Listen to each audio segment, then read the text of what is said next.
Welcome to the Slop Farm. Enjoy the video. Hello everyone. In this video I will explain how to change the coolant in your Kia Rio. Before you begin, always make sure your engine is completely cool to prevent burns.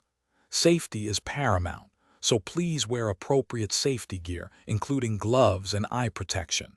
You will need a large drain pan, a funnel, and about 5 to 6 liters of the correct coolant for your vehicle. Having these items ready will make the process much smoother. Now let's drain the old coolant. First, place a large drain pan, capable of holding at least 10 liters, directly beneath your radiator's drain plug. Open this plug and remove the radiator cap to facilitate a complete drain. Next, you'll need to drain the expansion tank. You can use a technical syringe or simply remove the tank to empty it. Make sure all the old coolant is collected for proper disposal. With the old coolant drained, it's time to flush the system.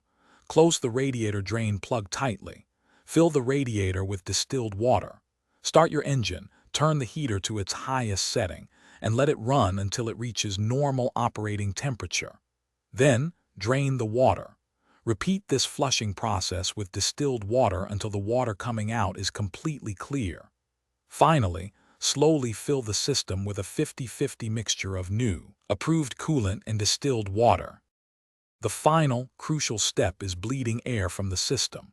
With the engine running and the radiator cap off, gently squeeze the upper and lower radiator hoses to help push out any trapped air bubbles. Top off the coolant as the level settles. Once no more air bubbles appear, install the radiator cap and fill the expansion tank to the F or max line. Over the next 2 to 3 days, regularly check the expansion tank level and add coolant if it drops below the L or min mark. Thanks for watching. Consider subscribing if we helped you today.